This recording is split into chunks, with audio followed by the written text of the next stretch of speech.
Vamos começar hoje, então, a terceira aula do curso de História do Legislativo de Nova Friburgo.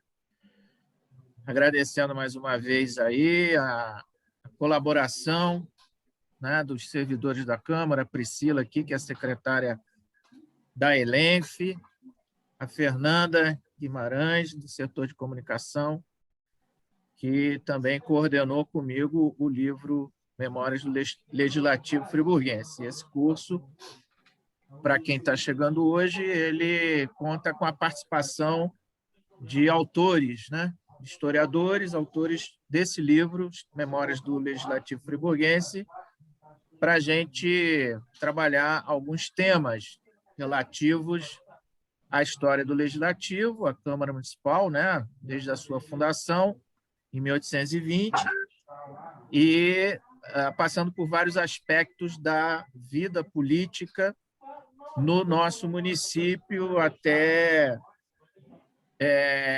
basicamente século XX, né? O que a gente vai tratar até o dia 21, na semana que vem.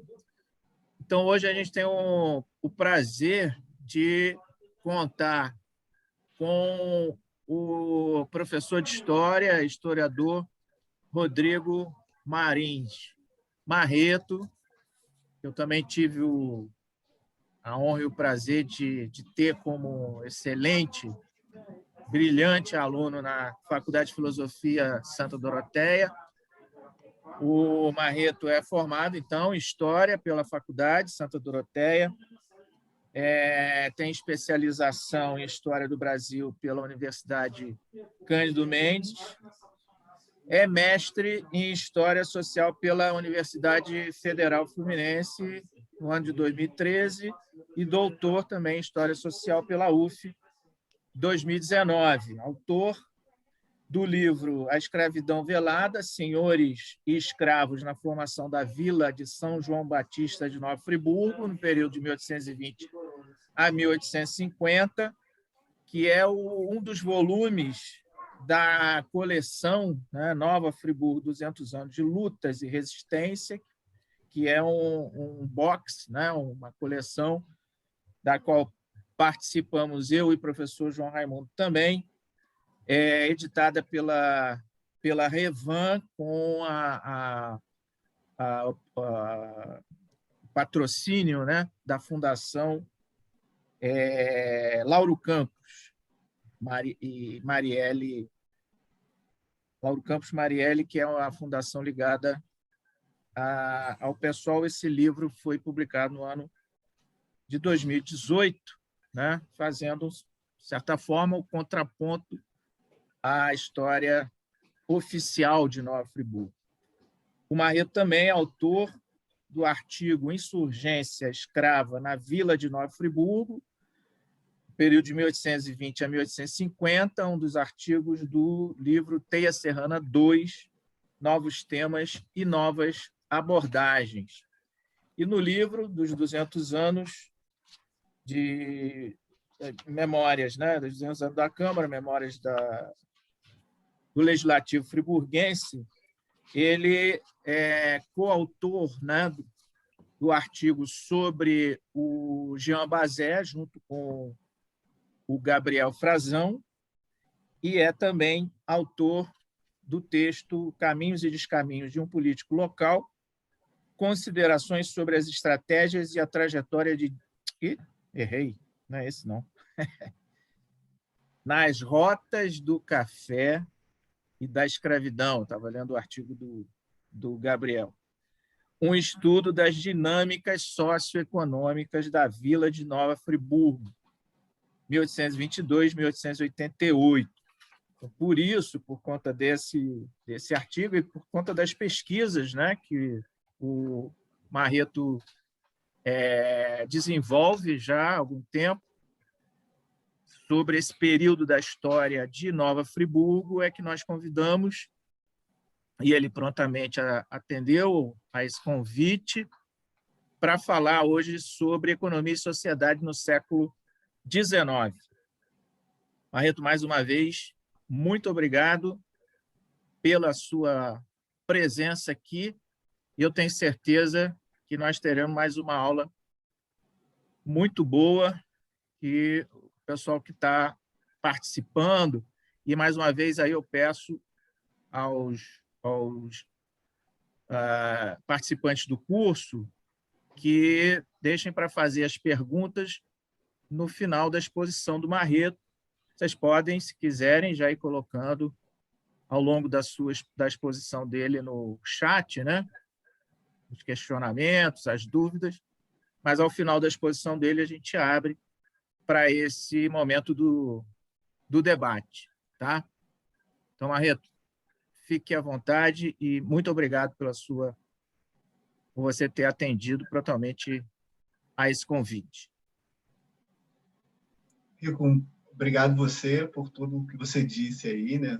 Essas leituras de currículo no início de qualquer aula colocam o professor contra a parede, né? Que agora eu tenho que dar conta disso tudo aí. E é isso, muito obrigado pelo convite também.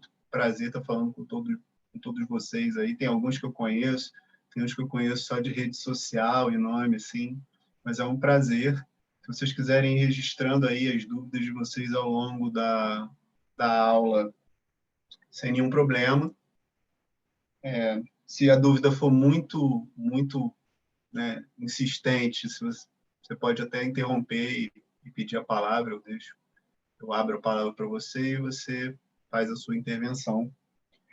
E então, quando o Rico falou para mim para a gente trabalhar com economia e sociedade no século XIX, eu pensei durante alguns dias assim como abordar isso de uma forma que eu ainda não havia feito, porque eu não queria, numa aula como essa, ficar repetindo as coisas que eu já havia dito num artigo, como se fosse uma apresentação do meu trabalho, simplesmente.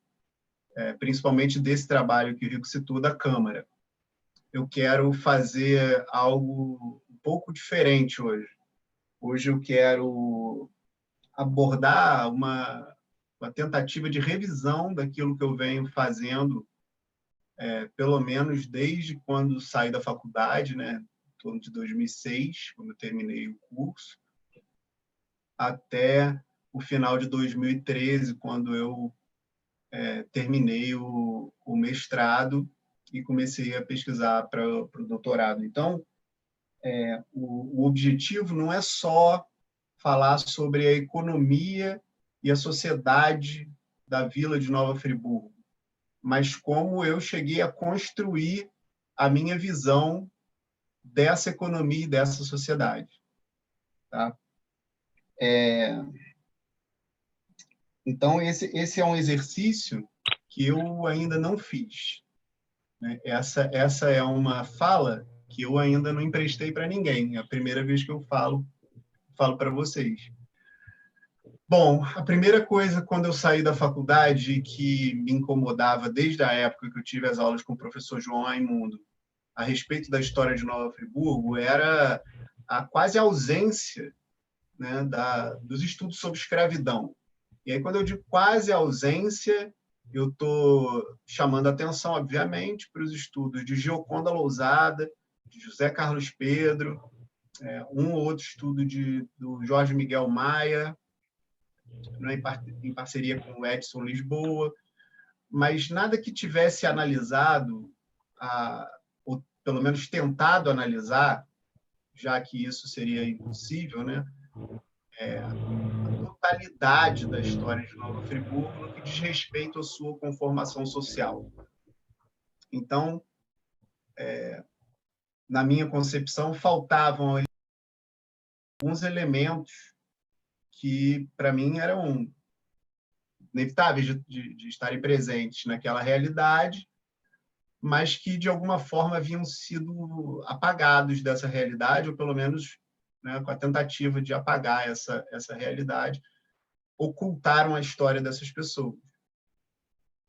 E, apesar disso aparecer uma hora ou outra, num artigo ou outro aqui e ali, essas estruturas ainda não haviam sido abordadas da maneira como eu achava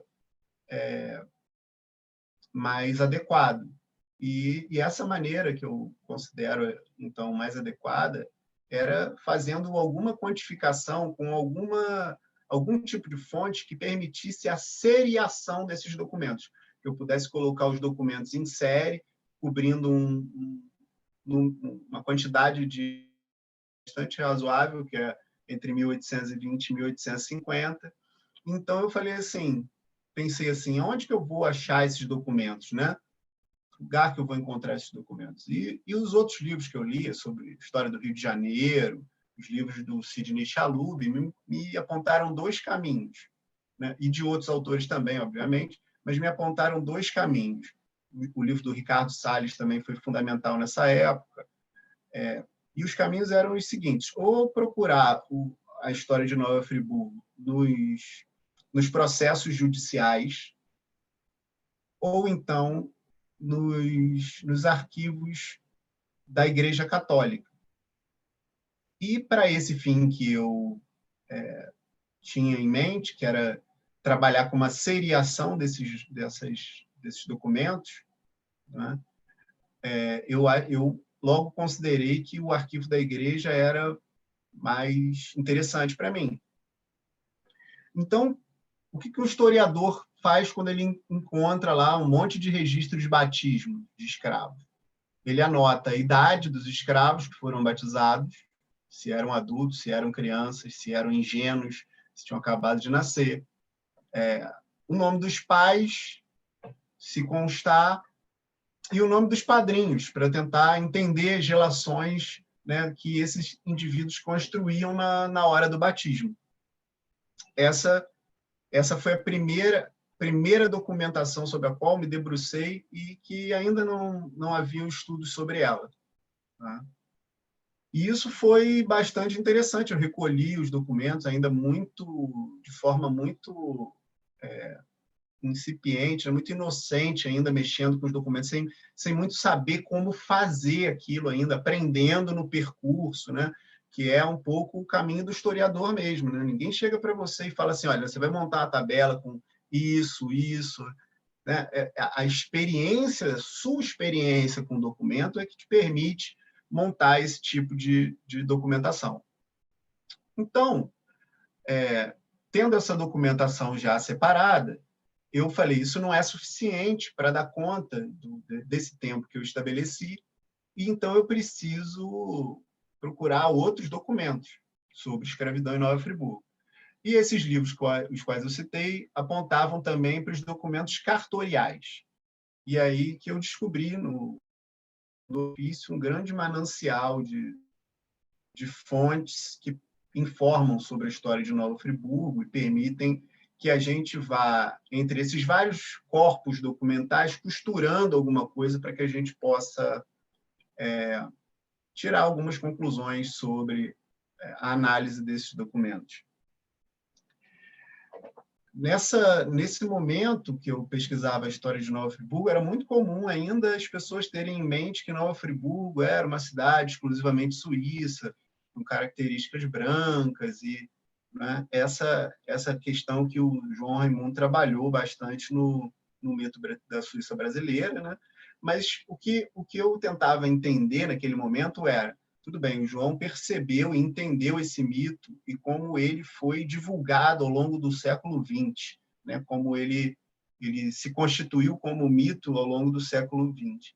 Tudo bem, e no século XIX, o que acontecia nessa sociedade de fato? Essa era uma das perguntas que eu queria fazer, que eu fazia para esses corpos documentais que eu tinha em mãos. Bom, os documentos do cartório do segundo ofício me permitiram, então, analisar documentações como, por exemplo, as cartas de alforria, não é? Muitas delas muito reveladoras da sociedade da época e do tipo de relação que as pessoas estabeleciam com seus escravos. Cartas, por exemplo, em que os senhores alforriavam seus filhos, né, com as escravas, dizendo, inclusive, que alforriavam para aliviar sua consciência, sem saber se aquelas crianças eram ou não filhas dele. Então, várias marcas desse momento da escravidão aparecem nas cartas de alforria, né? Como pessoas alforriando o escravo, porque o escravo fugia muito e assim podia... não é esse termo que se usa lá, que eu usei na época, né? Mas está em voga esse termo ultimamente, né? Contaminar os outros escravos com seu modo fujão de ser, e assim esses escravos também começarem a fugir. Então a pessoa forreava o escravo para não ter esse encargo de também ficar arrumando um capitão do mato para ir atrás desse escravo. Coisas desse tipo, né? De uma história num nível mais micro, né? Mais profundo, né? Para dialogar com essa questão estrutural que eu havia estabelecido no início, foram fundamentais para que a gente pudesse estabelecer, né, as idas e vindas, né, para a gente poder olhar o macro e o micro e tentar entender um pouco dessa sociedade. Bom,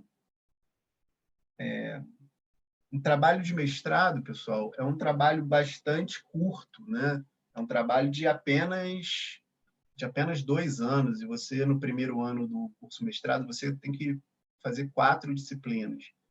Então, você praticamente pesquisa, faz as disciplinas e escreve a dissertação, tudo praticamente ao mesmo tempo.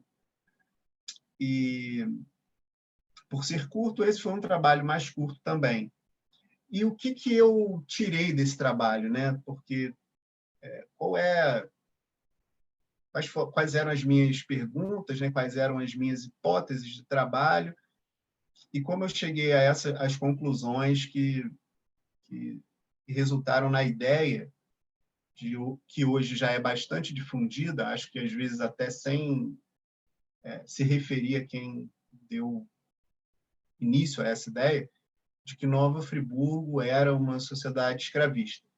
Então, a minha hipótese inicial era, né, Nova Friburgo era uma sociedade escravista como o resto do Brasil inteiro? Então, partindo dessa pergunta, é que eu comecei a questionar os documentos, né, para poder obter as respostas. E as respostas são bastante significativas. A maior parte do século XIX, a maior parte do trabalho é feita através da escravidão, né? 40% das pessoas em Nova Friburgo eram escravos. Então, a esmagadora maioria do trabalho realizado aqui era de escravos, né?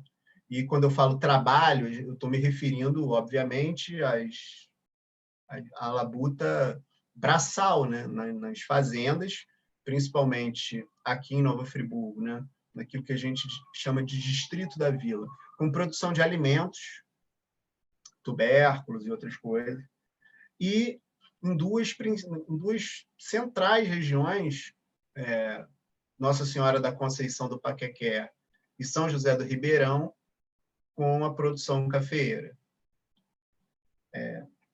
Isso não foi assim tão... Essa questão do café não se colocou tão importante nesse primeiro trabalho, exatamente porque a minha lida era com outra questão, com a questão de constatar que Nova Friburgo não diferia do resto do Império do Brasil, que Nova Friburgo era uma sociedade escravista, né? Então, eu tentei organizar esse trabalho também de uma forma que eu pudesse descer ao nível mais baixo dessa sociedade, né? Que são os indivíduos. Então, eu comecei trabalhando com essas estruturas que são os documentos que eu peguei lá no arquivo da igreja, né? E ali você consegue ver escravos africanos, escravos nascidos no Brasil, né? Que são denominados crioulos e tal. Você vê muitos batismos de escravos, onde os padrinhos eram também escravos, mostrando assim uma como posso dizer, de uma forma mais simples, um pacto ritual familiar entre os escravos, que depois vai se desdobrar em outras questões, e eu vou falar disso para vocês a partir de outro documento. Então, nessas documentações seriais, o mais interessante que eu pude constatar era um volume de escravos em Nova Friburgo, né? Foram mais de 2.100 registros de batismos de escravos com os quais eu trabalhei, né? Encontrei senhores com até 80 escravos nesses registros, né? Considerados assim numa categoria feita pelo professor Ricardo Salles, uma categoria de grandes proprietários de escravos, mas isso não era ainda suficiente, né? Mas os documentos da formação de Nova Friburgo, né, aqueles que relatavam sobre os suíços e sobre os migrantes, eles também apontavam para essa questão da escravidão. Então, você tem, por exemplo, o padre Jacob Joá, foi uma das poucas pessoas que teve autorização para circular no Rio de Janeiro.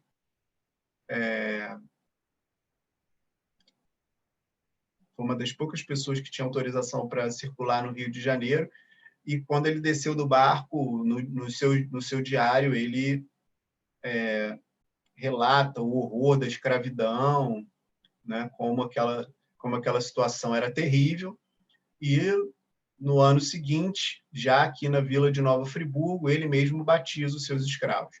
Então, quando eu fui visitar esses documentos do arquivo da igreja, eu encontrei vários suíços batizando seus escravos, o que mostrou para mim também um outro elemento, que também foi colocado aí na minha tese, na minha dissertação de mestrado, que é exatamente a assimilação dos suíços da ordem escravista, né?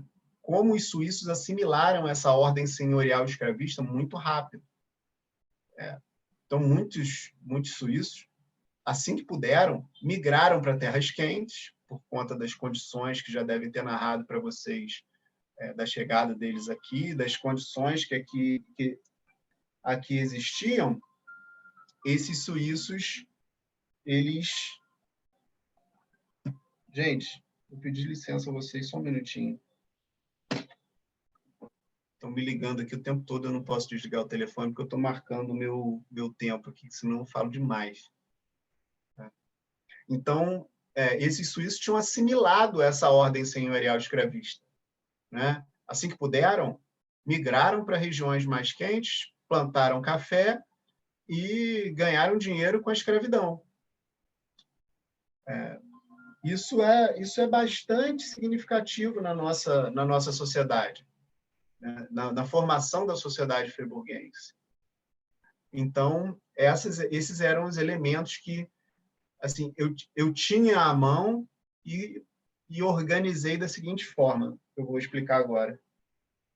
Essa questão da assimilação dos suíços, eu coloquei isso muito mais no primeiro capítulo da tese, né? Contando a história de como os suíços chegaram aqui. Então, um pouco de como os suíços chegaram aqui tem relação, por exemplo, com o transporte. Um dos navios, né, o Urânia, que trouxe os suíços aqui, esse navio, ele estava no tráfico de escravos desde finais do século XVIII, tá certo? Então, os suíços vieram para cá já em condições muito ruins, né? Eram trabalhadores que não eram pessoas abastadas e tal, não tinham recursos, a grande maioria não tinha recursos. Os que tinham recursos migraram, então logo viram a qualidade das terras, né? E é isso, pessoal. Não tem outra saída perceber que esses indivíduos tinham diante de si uma sociedade em que a mão de obra era baseada na escravidão. E logo que puderam, assimilaram essa escravidão sem nenhum pudor, porque essa era a ordem daquele tempo, daquele lugar em que eles viviam, né? Um dos exemplos mais contundentes é de um indivíduo chamado Pedro Jacu, que, quando da morte da mãe, herda 2 escravos, ele e o irmão. Herdam 2 escravos. E as condições econômicas desses 2 indivíduos não eram eram bastante difíceis. E, mesmo assim, eles não abriram mão dos escravos e fizeram uma negociação vendendo apenas a metade de cada um dos escravos, né? E ficando assim com metade do dia de serviço, ou metade da semana de serviço desses escravos. Isso para vocês terem a ideia de como o apego à escravidão era algo significativo, né? Uma nota sobre essa questão do apego à escravidão, um pequeno parênteses. O Barão de Nova Friburgo morreu em 1869. Seu inventário foi fechado em 1873. E em 1873 ele tinha 2.180 escravos. Mas, mesmo assim, no ano de 1861, ele comprou 17 escravos. Eu acredito que ele já tinha esses 2.180 lá. Ele comprou mais 17 para repor escravo. Eu acredito que ali estava um símbolo, né? A marca de alguém que não ia abandonar a escravidão, como não abandonou até o fim da vida. Tá? Então, ele tinha a menor necessidade de comprar 17 escravos, porque ele tinha um monte de escravos nas suas fazendas. A questão aí é que ele queria escravos especializados, cozinheiras, pajens, né? Arrumadeiras, engomadeiras, principalmente mulheres. Então, só para chamar a atenção para vocês para essa questão do apego à escravidão, né? Quem não tinha escravo, essa é uma máxima ótima, né? Quem não tinha escravo queria ter, e quem tinha queria mais ainda, não é? Eu vou falar aqui porque o Rico está aqui, ele vai me ajudar, né? Mas é igual o capitalista, né? Ele tem dinheiro e quanto mais tem dinheiro, mais ele quer dinheiro, né? Essa é a lógica dessa sociedade. A lógica daquela sociedade era ter escravo para ostentar escravo, né? Então, pouco isso que eu queria passar nesse parênteses aí para vocês, que já está se alongando. Então, na sequência, depois de perceber essa assimilação, eu fui trabalhar com a questão estrutural lá da igreja e mostrar quantos africanos vieram da África Ocidental, quantos eram crioulos, né? Quer dizer, nascidos no Brasil.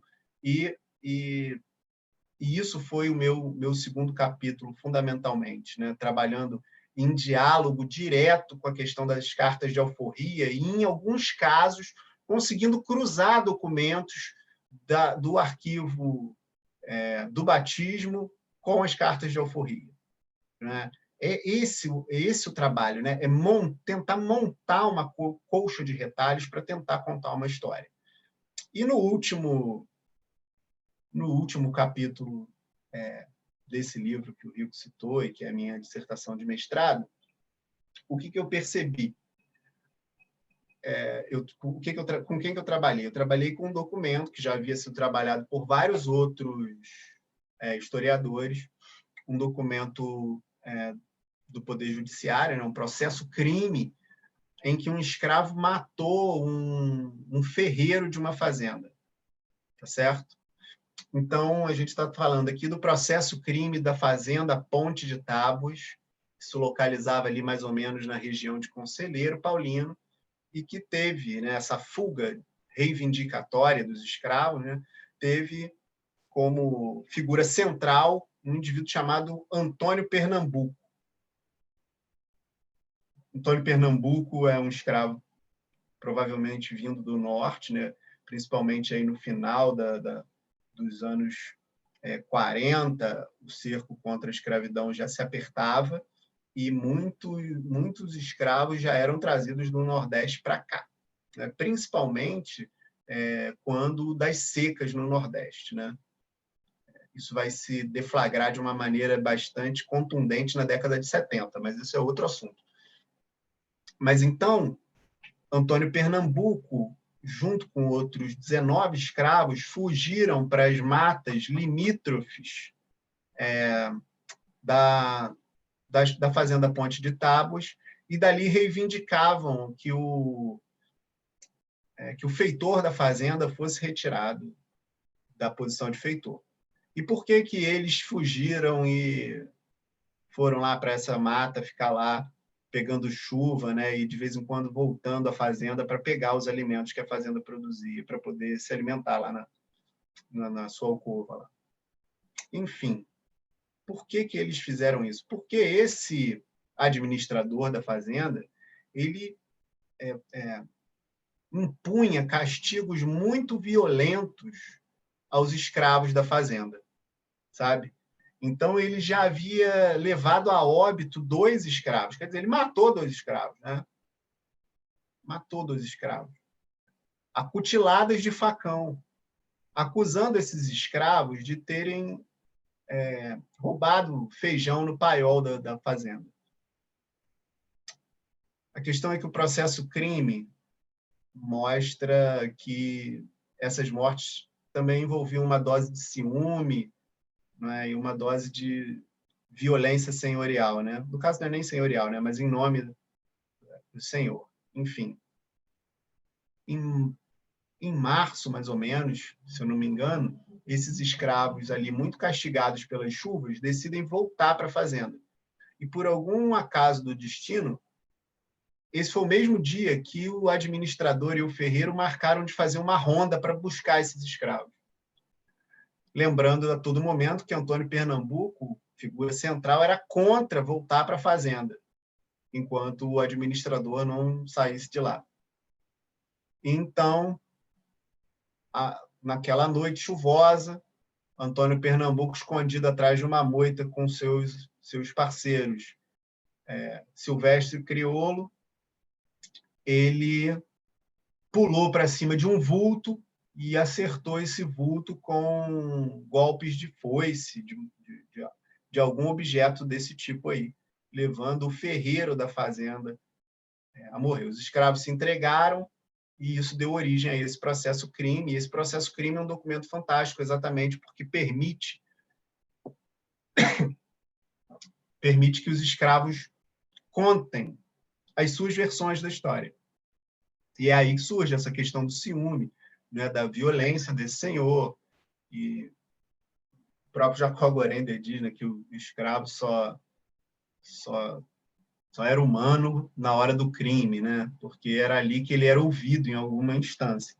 Mas, de qualquer forma, era ouvido como se fosse um animal irracional, né, porque ele era ouvido para aquilo que pediam para ele falar a respeito daquilo que havia acontecido e que eles estavam relatando.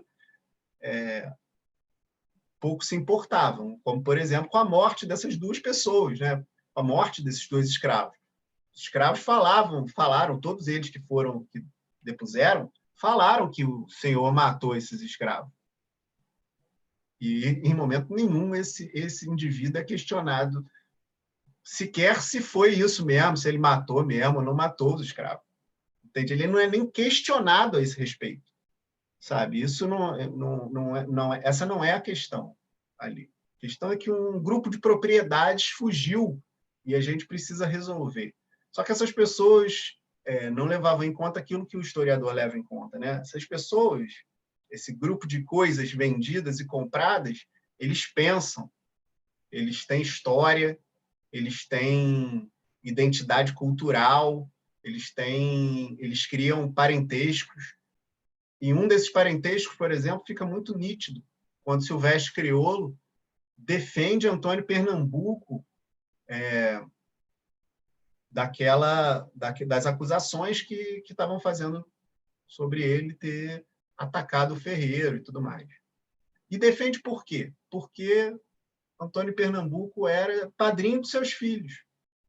E isso é uma relação que no século XIX, né, com o predomínio ainda da Igreja Católica muito forte, né, tinha um significado muito maior do que o apadrinhamento hoje, obviamente.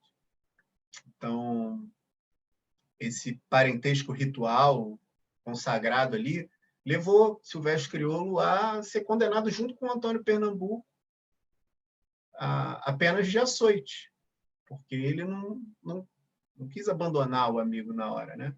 Mas suas penas foram transformadas em galés perpétuos, né? Trabalhos forçados até o fim da vida. Bom, quer dizer, né? A escravidão ela estava entranhada na história de Nova Friburgo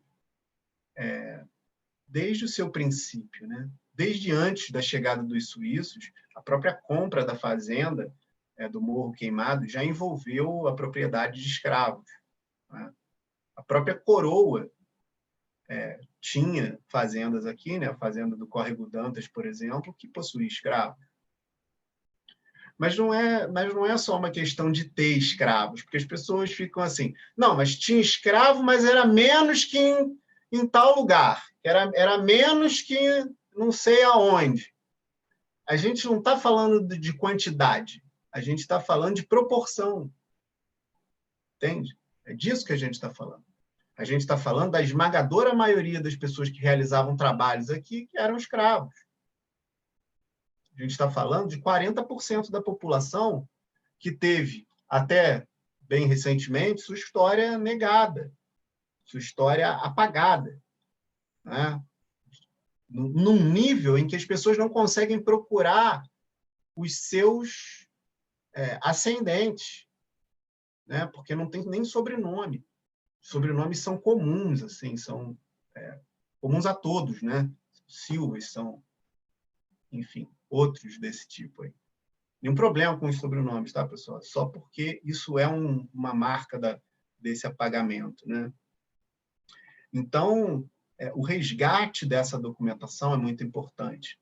Então, é essa constatação que depois me levou a refletir sobre diversas outras coisas sobre a história de Nova Friburgo, mesmo olhando para o presente. Porque as perguntas de um historiador, elas são feitas no hoje, né? E eu, quando criança, eu ficava olhando a Folia de Reis, assim, cantado, com o palhaço dançando e cantando aqueles versos, eu ficava, né? E eu não me lembro de ter uma manifestação cultural suíça aqui em Nova Friburgo que não tenha sido inventada depois, que tenha tido origem naqueles suíços que vieram para cá, sabe? Diferente da Folia de Reis, que teve origem, sim, naqueles escravizados que vieram para cá, que ressignificaram as suas identidades culturais aqui, né? Talvez o maior elemento cultural deixados por europeus aqui em Nova Friburgo seja a Igreja Luterana, né? Porque a gente não herdou a língua, a gente não herdou absolutamente nada disso. Enfim, deixa eu ver quanto tempo eu já falei aqui, quanto tempo eu ainda marquei para mim. Já falei mais de meia hora, hein? Meu Deus do céu. Bom, terminado o mestrado, durante ainda o mestrado, eu topei, obviamente, com a figura de Antônio Clemente Pinto, tratei ali do comendador Antônio Clemente Pinto, ainda traficante de escravos, né? Que é sob onde ele construiu toda a sua riqueza. Ele construiu a sua riqueza exatamente sob o trabalho escravo, tá? Então, assim, quando as pessoas falarem assim que não, o Barão era um empreendedor, um agente econômico, desenvolveu a região, ou qualquer coisa assim, você pode falar, é verdade, mas ele fez tudo isso apoiado no trabalho escravo. Afinal de contas, pessoal, eu volto lá para aquele poema do Bertold Brecht, né? Quem construiu a Teba das 7 portas, né? Quem foi? Com certeza não foram os reis, né? Então, quem construiu, quem deu martelada em trilho de trem, quem subiu com um moeirão nas costas para fazer trilho de trem, tudo isso não foi branco, tá? Não foi ninguém que usava sapato, tá? Então, não adianta vir com essa que essa já está furada, entende? Uma economia se ergue sobre o trabalho. E quem falou isso nem foi o velho Marx, né? Foi o próprio Adam Smith, né? Então, o mais importante que a gente tem que perceber aí nessa figura, porque quando eu cheguei com alguns dados sobre essa figura na academia, né, o que as pessoas falavam para mim? Pô, você tem que estudar o Barão, você tem que estudar o Barão, você tem que estudar o Barão. E aí o meu doutorado se encaminhou para analisar na primeira parte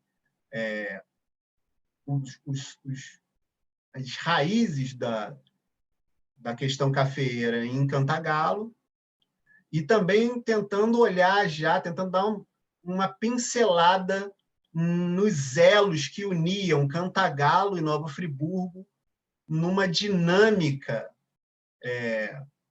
pró-café e pró-escravidão, certo? E eu tive a oportunidade de alcançar algum conhecimento a respeito dessa nova área nesse trabalho que eu fiz sobre a Câmara, abordando os documentos das atas da Câmara e outros documentos também, em complemento a esses documentos das atas da Câmara, para poder observar um pouco dessas regiões e encontrar alguns desses mega proprietários, né, que são aqueles proprietários que têm mais de 100 escravos, né, com significativas plantações de café. E quando eu falo isso, pessoal, eu não estou querendo colocar Nova Friburgo na frente de Cantagalo, ou Cantagalo na frente de Nova Friburgo. Todos esses lugares precisam ser estudados e essas realidades precisam ser compreendidas. O meu questionamento metodológico aí é o seguinte: vamos compreender isso separadamente ou vamos compreender isso na sua dinâmica regional? Sério? Então, a minha perspectiva não é compreender só que Friburgo tinha café também nessas duas áreas aí, de Nossa Senhora da Conceição do Paquequera e de São José do Ribeirão. Não, mas é como isso tudo se integrava no escoamento da produção, na preocupação com a revitalização das estradas, né, que está ali na Câmara o tempo todo, e sempre feita essa revitalização através do trabalho escravo. Né? Então, esse trabalho para o qual eu abordei essa documentação a respeito das atas da Câmara, ele vai nesse sentido, entendeu? De não entender essa região como assim, não, Friburgo é uma coisa porque está na serra, é diferente daquilo que está na Baixada, né, nas áreas de morros de meia laranja, entre Duas Barras e Cordeiro. Não. Tudo isso fazia parte da bacia hidrográfica do mesmo rio. E o grosso do café de Cantagalo era escoado via Nova Friburgo. Diante disso, é inevitável que a própria economia de Nova Friburgo fosse impactada pelo trânsito desse café, pelo trânsito das tropas de mula, que vinham no caminho de Cantagalo, chegavam a Nova Friburgo depois de passar por um pedaço ruim da serra, de lá para cá, e iam encarar, antes de descer a serra, um outro pedaço ruim da Serra da Boa Vista. Então, Nova Friburgo era um local de parada, tanto para quem subia quanto para quem descia. E isso, de alguma forma, essa dinâmica vai explodir com a vinda do trem, obviamente, mas essa dinâmica já existe antes do trem. Essa dinâmica as pessoas pararem em Nova Friburgo para reabastecerem as tropas, alimentar e dar água aos animais, né?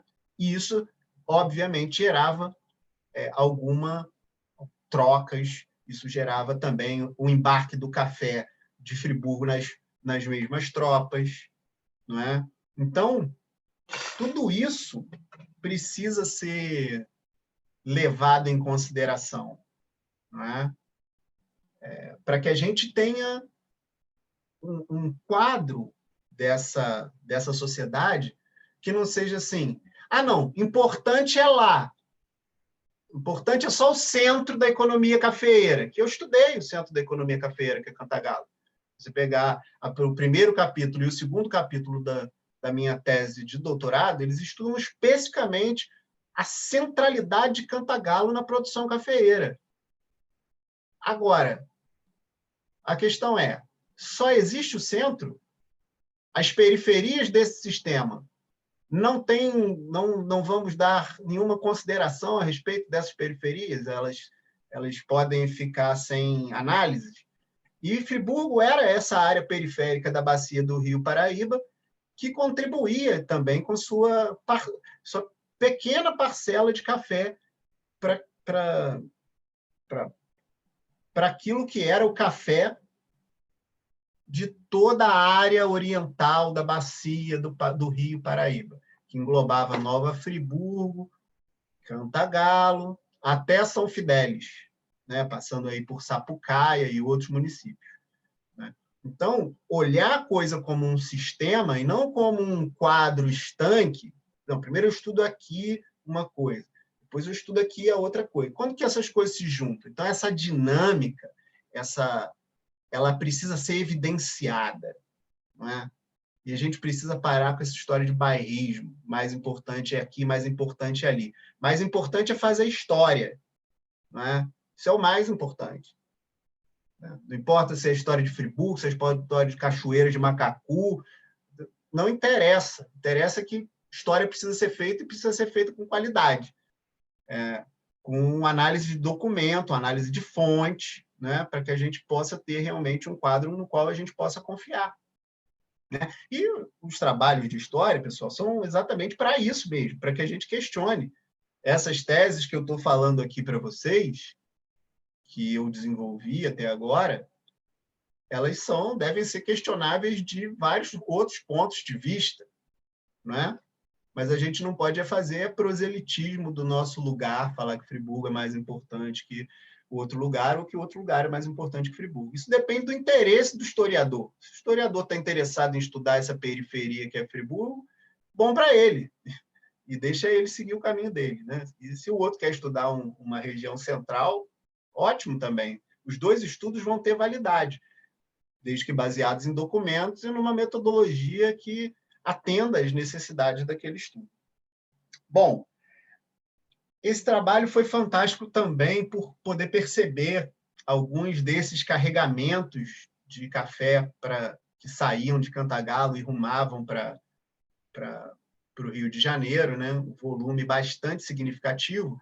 E uma das coisas que eu também descobri nesse momento é que ele era muito parecido com volumes de outros lugares, né? E aí a gente consegue colocar Cantagalo e Nova Friburgo naquele mesmo boom dos anos 30 da cafeicultura. Cantagalo mais nos anos 30 e Friburgo bem mais nos anos 40, que é quando surgem esses primeiros mega proprietários aqui na região. Né? Na região que eu digo, Nossa Senhora da Conceição do Paquequera e São José do Ribeirão. Esses megaproprietários, proprietários de 130, 140 escravos, produziam café em larga quantidade nessas regiões. E também tinham suas tropas de mula, tinham fazendas muito bem aparelhadas, né, com terreiros de pedra, com moinhos d'água, com diversos maquinismos que auxiliavam aí no beneficiamento do café. Mas o central aí, pessoal, para a gente se encaminhar para o final, é a questão das estradas, né? E aí é que fica a beleza da questão da integração mesmo, né? Dessas rotas, como elas eram importantes, tanto para a Vila de Nova Friburgo, pelo trânsito de pessoas e por aquilo que podia ficar aqui desse trânsito, quanto para as outras regiões, né, que escoavam o café por aqui. Então, os debates na Câmara, a preocupação da Câmara com as estradas e com o reparo dessas estradas era bastante significativo. Né? E isso tudo feito, obviamente, através da mão de obra desses escravos. Acho que, basicamente, é isso, os desdobramentos. Né? Eu mostrei para vocês assim, um pouco da minha trajetória. Né? Isso também, obviamente, se vocês pararem para ler os textos, vai estar lá nos textos, esse amadurecimento da pesquisa, né? Essa ideia de não ver as coisas como Friburgo uma coisa, município vizinho outra coisa, o outro município vizinho outra coisa, para a gente não ver as coisas de forma estanque, mas a gente perceber essas dinâmicas, sabe? Essas integrações, essas trocas, né, que essas regiões possuíam. Só para finalizar, recentemente, um grande amigo, isso está até nesse texto da Câmara, deu tempo de colocar, um grande amigo que pesquisa sobre Itaboraí e estava pesquisando ali a questão do embarque, né, dos produtos para o Rio de Janeiro, na descida da Serra, e ele constatou exatamente um grande volume de café que vinha de Nova Friburgo, mas que era composto de café de várias outras regiões, mas que havia descido a Serra de Nova Friburgo e foi embarcado ali em... Ai, meu Deus, eu esqueci o nome do lugar, rapaz. Não é... Porto das Caixas. Porto das Caixas, exatamente. Desculpa. Que era embarcado em Porto das Caixas ali, em direção ao Rio de Janeiro. Então, você vê, né? E ele me ligou, assim, super feliz. Falei, cara, achei um negócio aqui. Então, é muito mais interessante para a historiografia quando a gente trabalha nessa perspectiva de integrar as coisas e não na perspectiva de separar e olhar essas unidades de forma estanque. Então, a minha tentativa hoje com vocês era exatamente refletir um pouco sobre a construção de uma cidade baseada na escravidão, uma cidade escravista, que mantém essa marca até os dias de hoje, e mostrar um pouco do meu trabalho, né, da minha trajetória de trabalho e de como eu cheguei a essas perspectivas a respeito da história de Nova Friburgo. E aí, a partir das dúvidas de vocês, a gente pode desdobrar esse papo para mais assuntos aí. Eu espero que essa aula, né, como toda aula deve ser, tenha causado muito mais curiosidade do que ensinado alguma coisa para vocês, né? Se vocês saírem daqui cheios de dúvidas, loucos para saber o que aconteceu da história de Nova Friburgo, essa aula foi um sucesso para mim. É isso. Gente, obrigado. E estou aí pronto para escutar vocês e a gente poder conversar mais.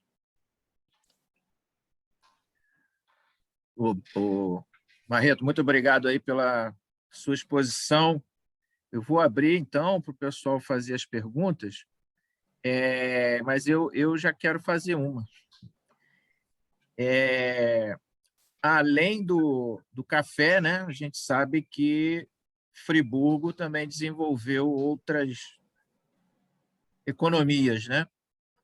E na área da produção agrícola, né, Friburgo acabou se destacando, né, como um produtor de alimentos, né, de hortaliças,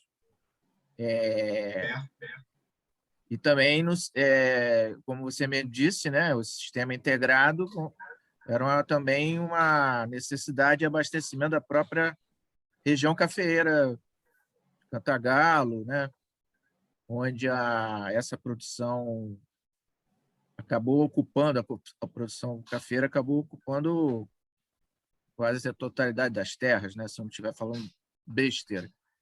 Então, eu queria que você falasse um pouco dessa questão, né?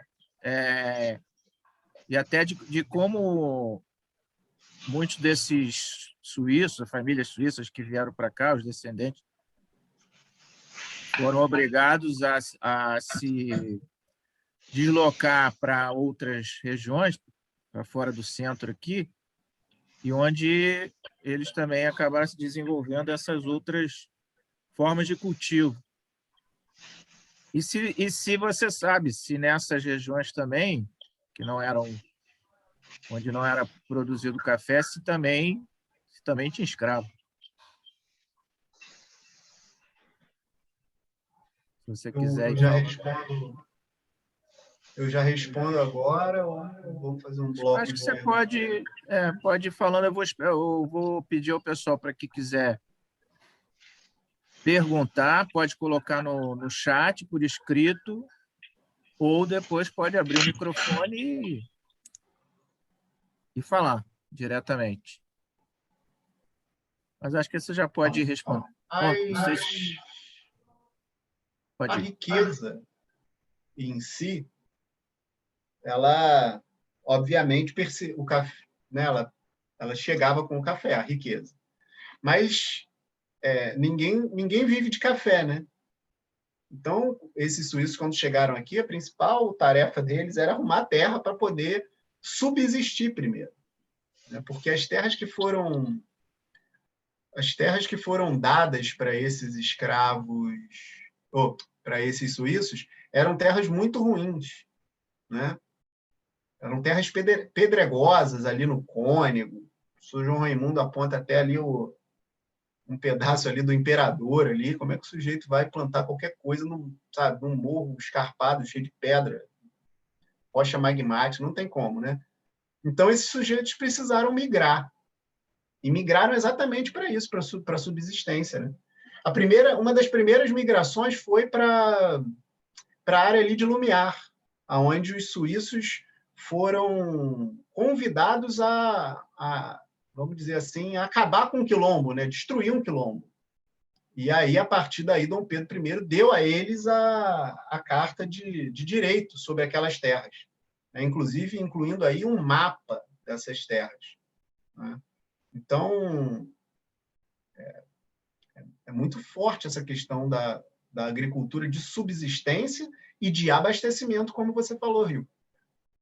O café, é isso que eu estou falando, com o café vem a riqueza, mas antes do café você tem tudo isso, você tem a subsistência, você tem o abastecimento, inclusive a vinda dos suíços para Nova Friburgo e não para o sul do país, como era de desejo do Nicolau Gachet, na minha concepção, é exatamente para isso, para ocupar uma área, né, que estava devoluta, uma área de Cantagalo que estava devoluta, exatamente para a produção de alimentos para o abastecimento da corte naquele momento, né?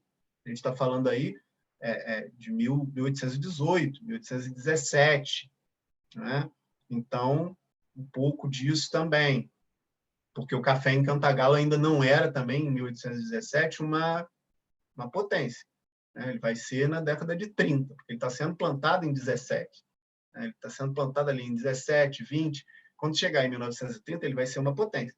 Mas ali em Cantagalo também, o que predomina nesse início aí é a economia de abastecimento e subsistência, principalmente, você falou dos produtos agrícolas, né? Mas também a criação de animais, né? E aí eu destaco fundamentalmente a questão da criação de porcos, né? Que é muito, muito importante nessa região, né?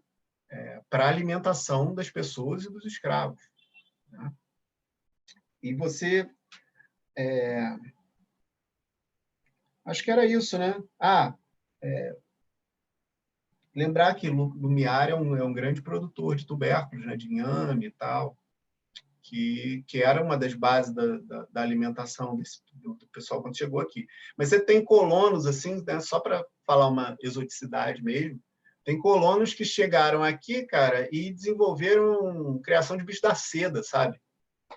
E tiveram sucesso, sim, aparecia no Almanac Lambert, entendeu? Sei lá, criador de bicho da seda e tal. Então, é aquilo. O café não é um sentido em si, sabe? A economia é diversificada, né?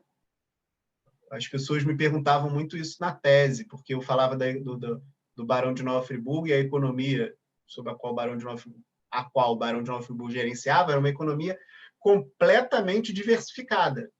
O cara, assim, sabe, apontou para tudo que era possível na época dele, assim, todos os negócios possíveis na época dele, sabe? Ele tentou. Então, essa diversificação é característica do processo econômico mesmo, né? Você tem o início ali com a subsistência e o abastecimento, depois você chega a um produto que tem um valor importante no mercado internacional, mas você não abandona a subsistência, né? Continua diversificando.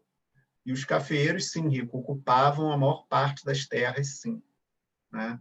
Tanto que no final da década de 70, mais ou menos, do século XIX, essas terras estão iniciando o seu processo de extinção, não, de exaurimento, né, vamos dizer assim. Elas estão exauridas já de forma bastante significativa. Apesar de que Cantagalo ainda tem uma sobrevida, tá? Até a década de 80. Mas a partir da década de 70 é possível mostrar com dados, e eu já vi um professor meu já mostrou isso, que a economia na área oriental também entra em declínio. Entra em declínio exatamente em detrimento de uma outra economia que começava a ser bastante pujante, que era a economia paulista, né? Com o café de São Paulo, entendeu? Então, essas são as dinâmicas que a gente precisa olhar. Acho que é isso. O pessoal pode perguntar aí. Tem alguma pergunta no chat? Tem uma pergunta sobre a população de escravos em Friburgo. Acredito eu que o Leonardo queira saber das estatísticas, assim, né? Dos censos. Sim. Eu vou fazer aqui sem medo de errar, porque de cabeça eu não vou lembrar, não. Vou só pegar o livro aqui para falar para ele.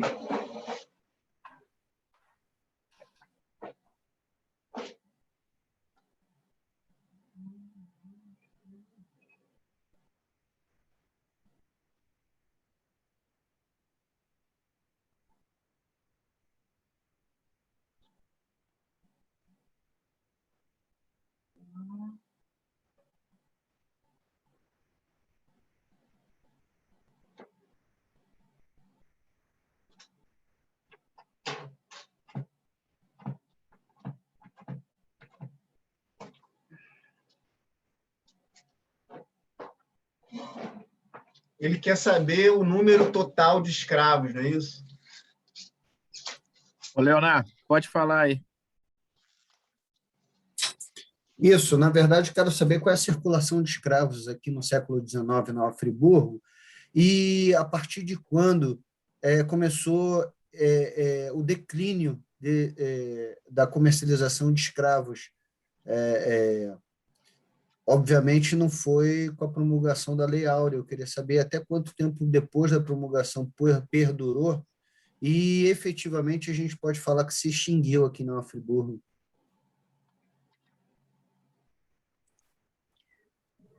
E é interessante, né, Marreto, que teve proprietário aqui da área que votou contra a Lei Áurea, né? Sim. Então, foi o Leonardo que perguntou, não é isso? Então, Leonardo, olha só.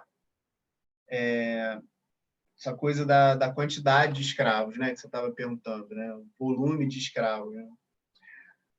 Então, o volume de escravos na vila de Nova Friburgo era, em 1828, era de 1.277 indivíduos, que representavam aí 44% da população. O próximo dado que a gente tem é de 1840. Esse primeiro dado é do próprio padre da vila, o Jacob Joá, né? O segundo dado é os dois próximos dados são do relatório do presidente de província, tá? O primeiro é de 1840 e o número de escravos é de 2.157 pessoas, o que representava na época 42% da população, tá? E o último dado dessa pesquisa, óbvio, né, porque tem o dado lá de 1872, do censo de 1872, é que em 1850 existiam 2.927 escravos, que representavam 41% da população das pessoas de Friburgo, né? Da população friburguense. Entende? Então, eram 40% da população, não é dos que trabalhavam. É muita coisa. É muita coisa. Muita coisa. Anterior a 28, não tem mais nenhum dado, não, Rodrigo? Anterior a 28? Não. Para Friburgo, não. Essa foi E Friburgo ainda é privilegiado nesse aspecto, porque o padre fez um censo, porque nem todos os municípios têm censos. Aí quem faz os censos nos outros municípios, porque isso não tem aqui, né? Mas, por exemplo, eu tenho colegas em São Paulo que eles têm listas de fogos, entendeu? Então, a lista de fogos é assim, Cleison. Aí botava lá seu nome, todos os seus bens. Entendeu? Então, a partir dali, dá para fazer um censo. Entendeu? E a gente não tem essa documentação para Friburgo, para essa região aqui. Eu sou descendente lá do Lourenço Correia Dias, da fazenda do Morro Queimado. Né? Então. Ele vendeu a fazenda para os agentes da coroa. Né? Exato. Mas é isso, entendeu? Ele era escravocrata e era pecuarista, né? Isso. Essa região aqui, da fazenda do Morro Queimado, que é essa área aqui onde eu moro, né? Próximo ao Colégio Anchieta. Eu tive com a professora Jane, né? A professora Jane, lá do Colégio Anchieta, ela me levou lá no interior da escola, que tem a serraria, lá era exatamente a sede, que era o antigo Chateau do Roy, né? Exato. O nome do Chateau do Roy, me apresentou, foi muito bacana. Essa região aqui, se você olhar ali para o Morro da Cruz, um pouco para baixo ali, ela não é uma região muito propícia também à agricultura, né? A parte de baixo aqui, na planície aqui antes do rio, não dá por conta das enchentes, que eram ainda maiores no século XIX, né? Por causa das margens mais baixas e tal. Então, é uma região complicada. Então, o Lourenço Correia Dias fez um grande negócio, né? Para ele foi um negócio muito melhor do que continuar com essas terras.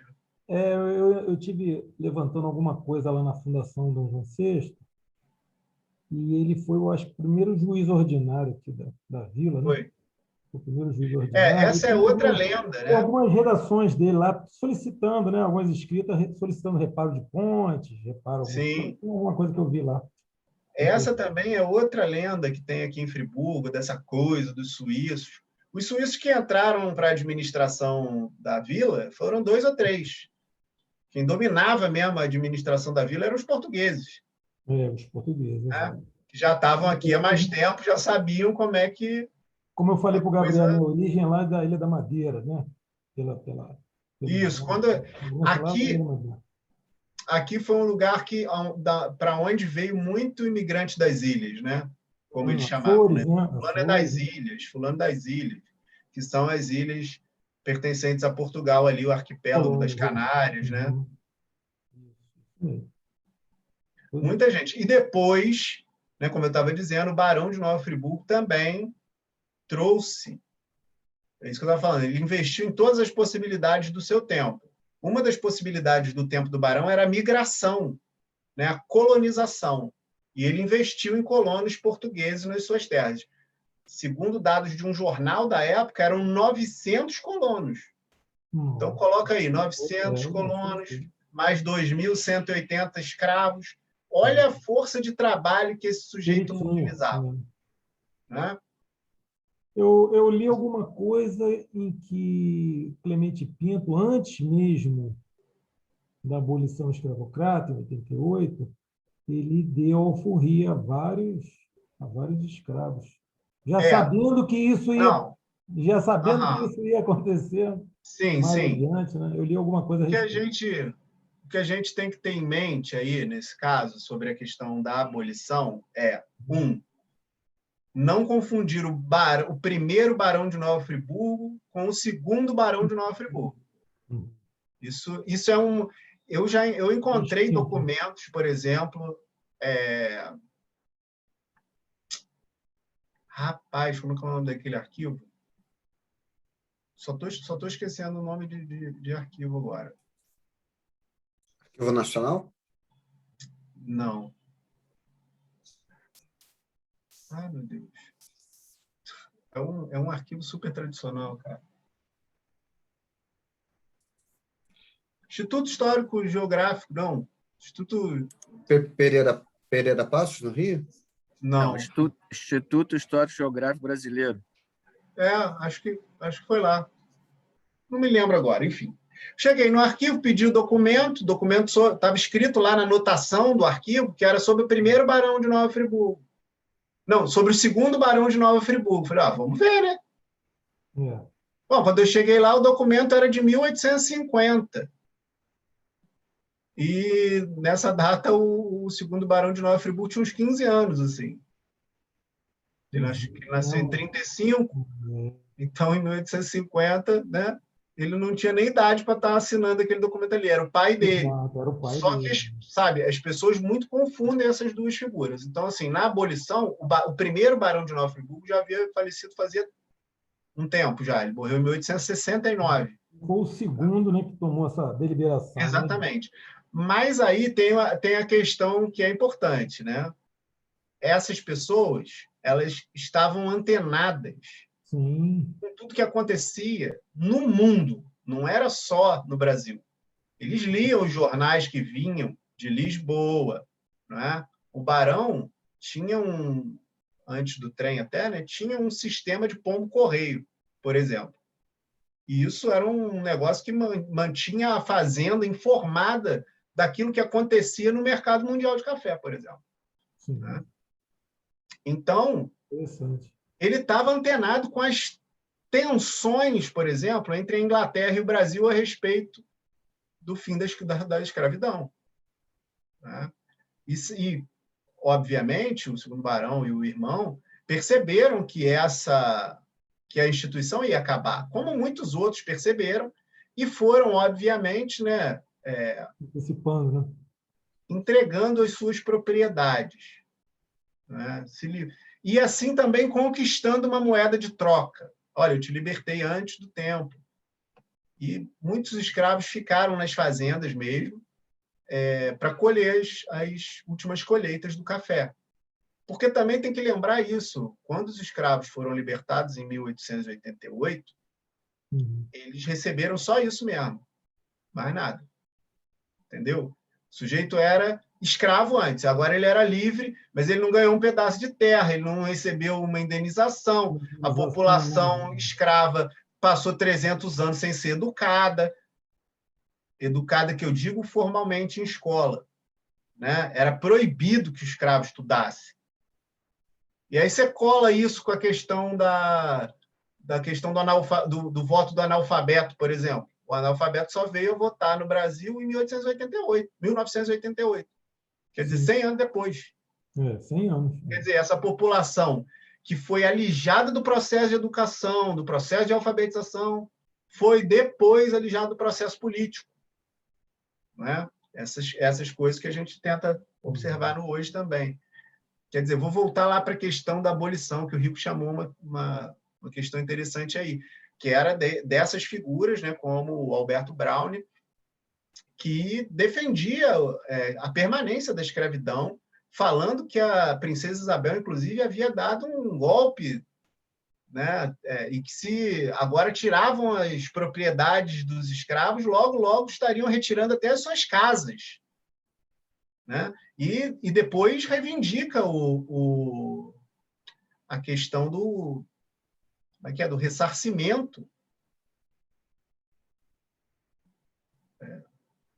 desses senhores que haviam, então, entre aspas, né, perdido suas propriedades. Eles vão buscar indenização, né? Vão escrever para a Câmara de Nova Friburgo, né? Principalmente o pessoal de São José do Ribeirão, vai escrever para a Câmara Municipal de Nova Friburgo, pedindo para a Câmara de Nova Friburgo entrar em contato com a Câmara Nacional, né? Para pedir, com a Câmara de Deputados, né? Para pedir essas indenizações. Né? E a Câmara de Friburgo vai negar esse pedido. Tudo isso é muito, muito significativo, né?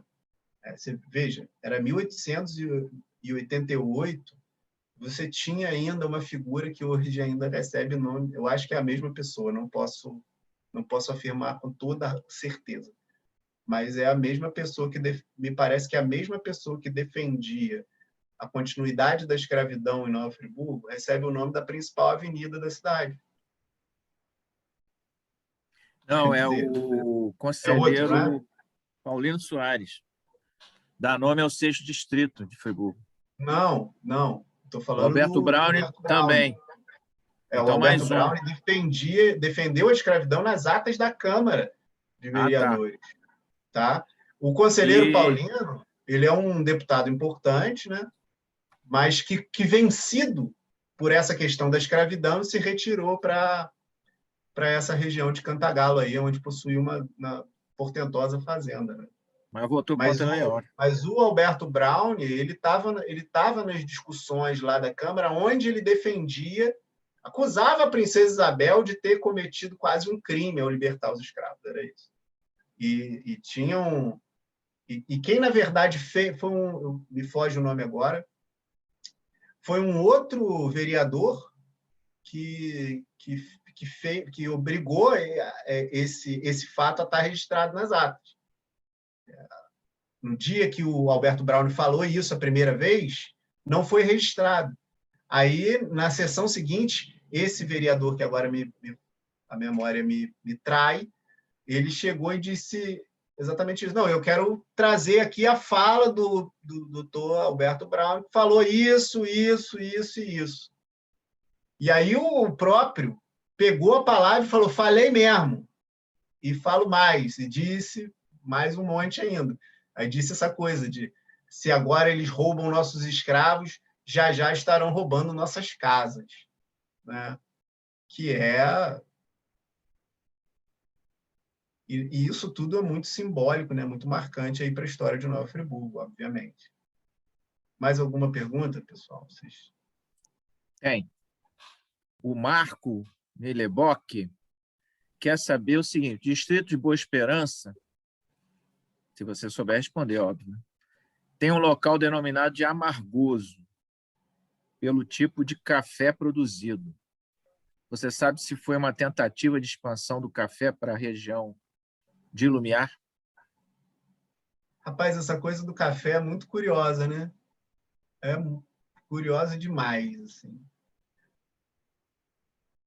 Porque as pessoas falam com todos os dentes da boca, com uma língua inteira, que não dá café em lugar frio.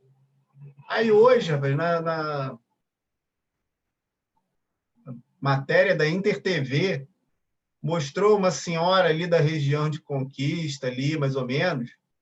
Eu acho que era dali, eu não vou garantir exatamente, mas pelo que eu pesquei, né, da entrevista, produzindo um monte de café ali hoje.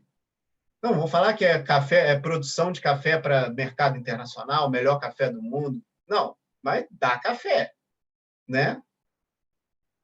E uma das características que no século XIX eles falavam do café das terras frias, como eles chamavam, era exatamente esse, que era um café mais forte, mais amargo, que era um café ele não desenvolve, o pé de café também não se desenvolvia como num lugar de clima mais apropriado e tudo mais.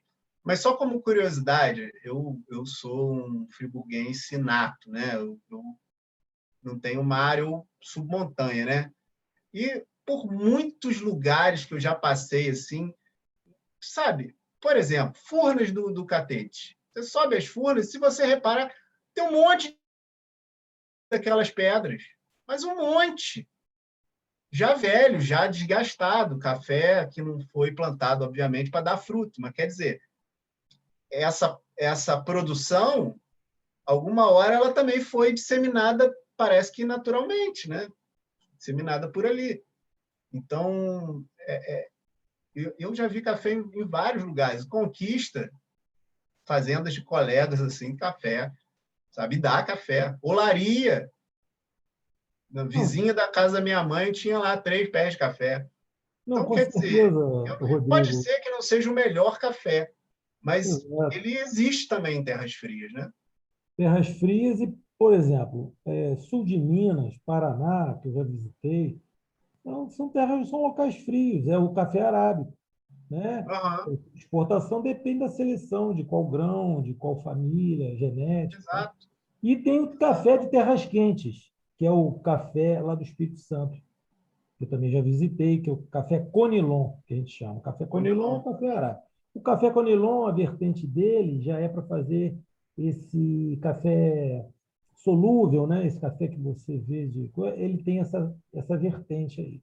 Né? Eu fui lá em São Gabriel da Palha, onde tem cotação de café, visitei lá a cooperativa, então tem essa vertente. E lá para a região, né, do café arábica, que é fortemente o Paraná e Minas, é lugares frios, entendeu? A terra é terra rosca, a terra, né? Não, Mas mas é isso aí, é o arábico. Agora, tem eu várias falei vertentes isso. do Conilon, tem várias vertentes do arábico, entendeu? Tem essa segmentação aí, mais ou menos.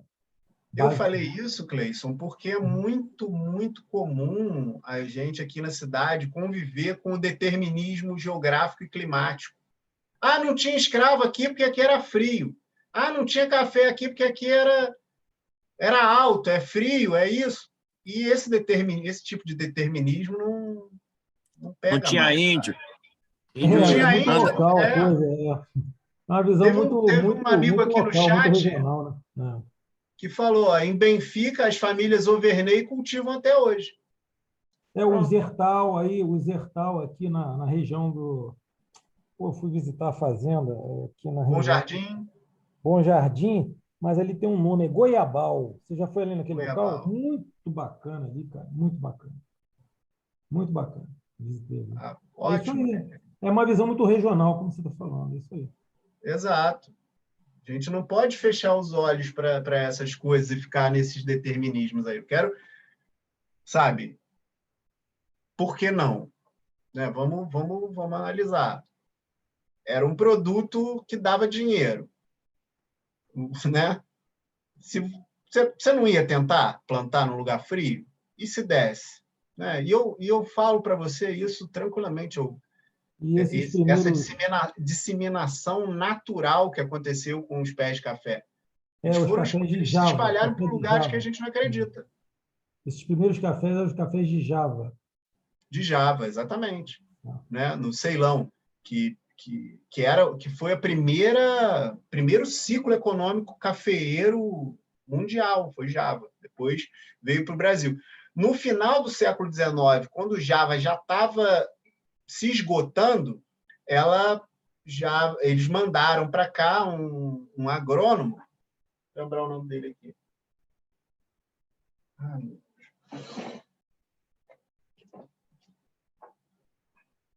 Van Delden Laerne. O Van Delden Laerne, desse livro aqui, ó,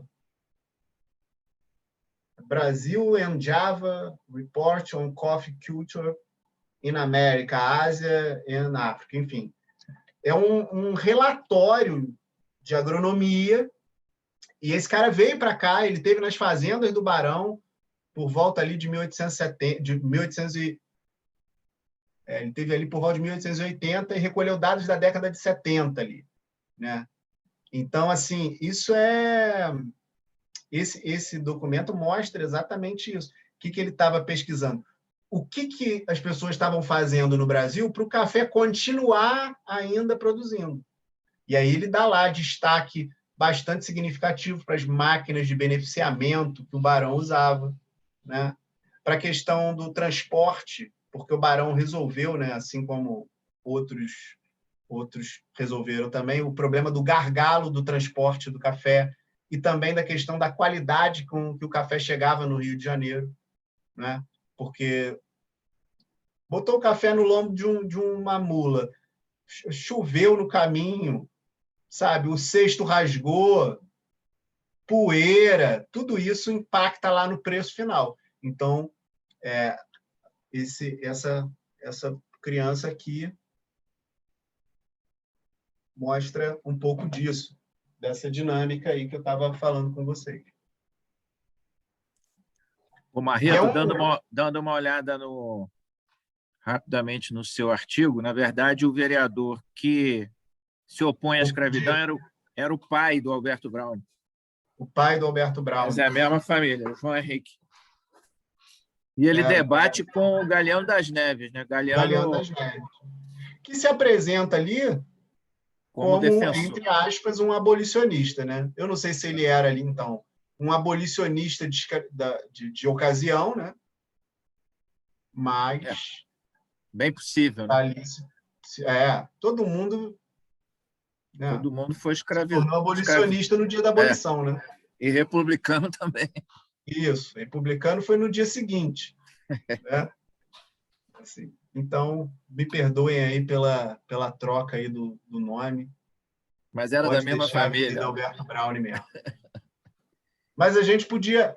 Hoje no evento lá, que foi um pequeno documentário que a InterTV fez, eu falei isso, que achava super estranho no século XXI a gente homenagear as pessoas com uma comenda de um indivíduo que era traficante de escravos.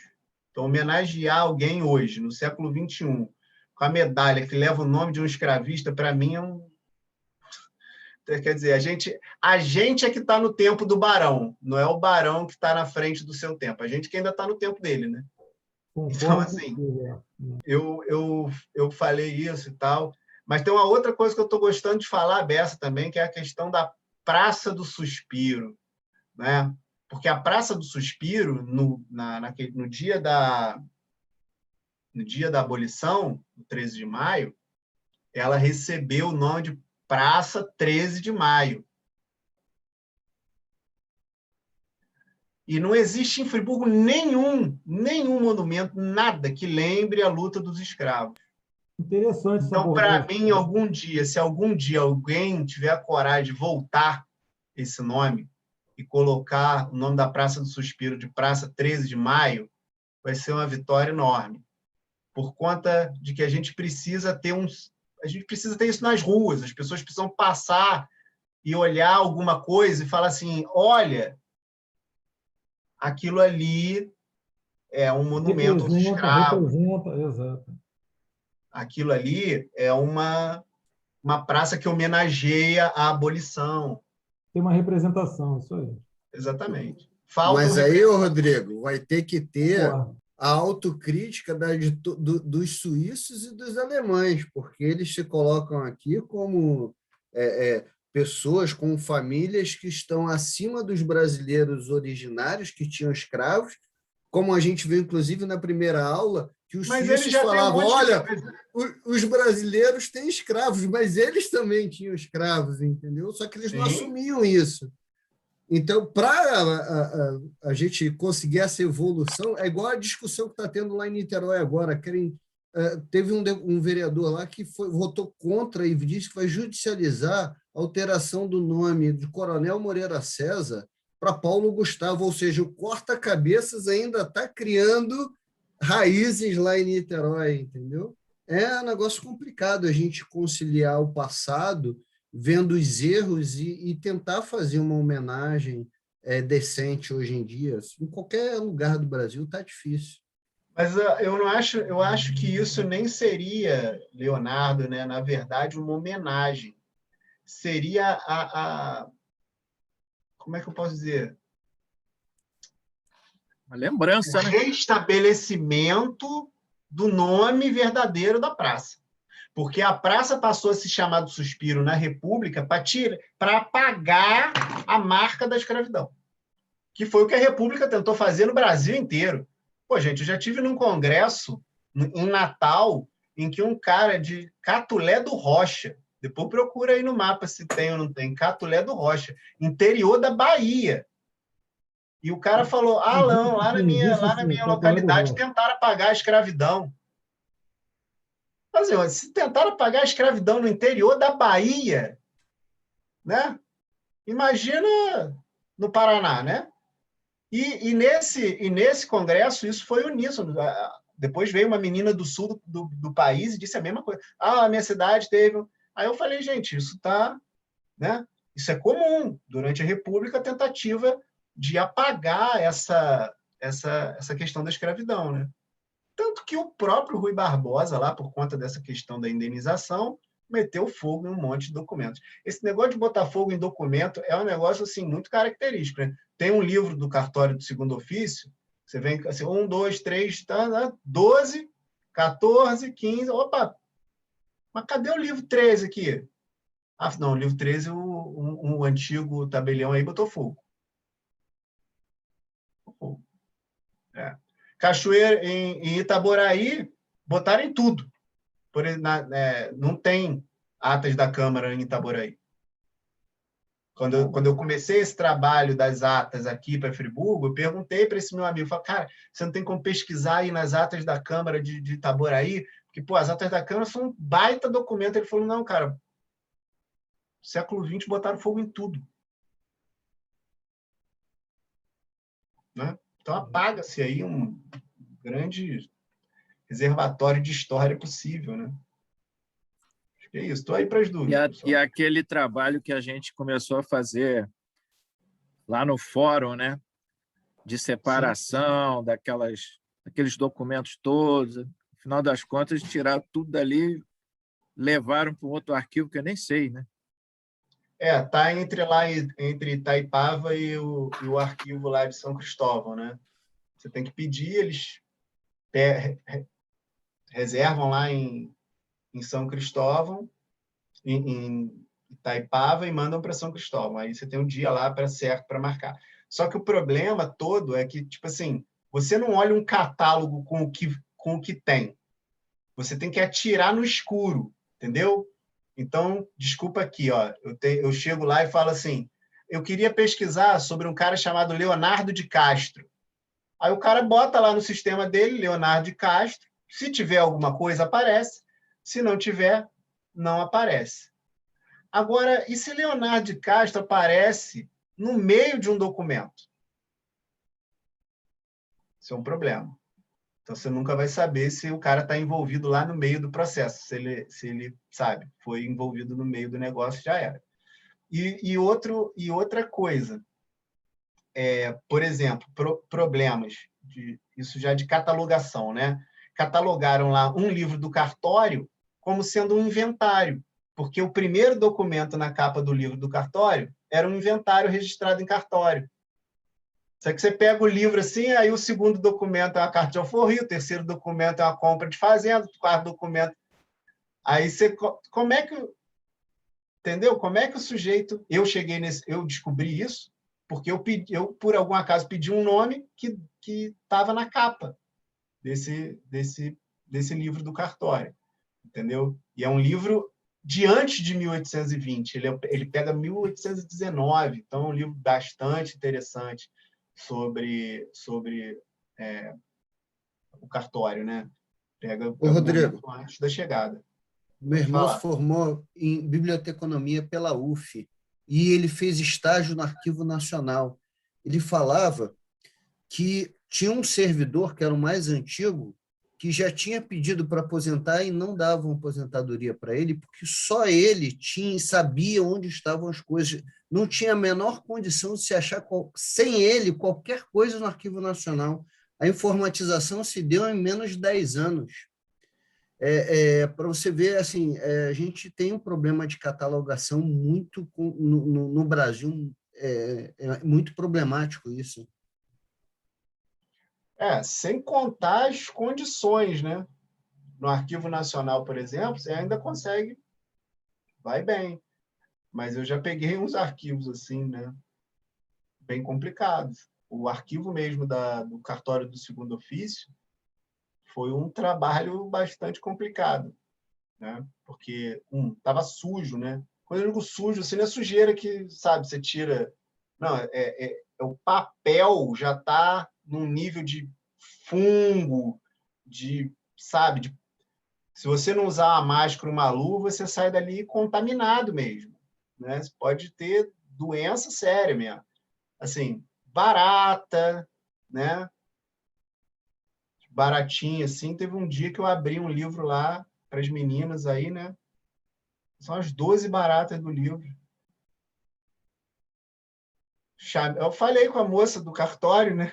Ela falou, meu filho, se vira aí que barata, eu não vou aí de jeito nenhum, né? E eu lá matando as baratas com a mão assim na luva, né? Que elas saíram correndo, não me deram nada.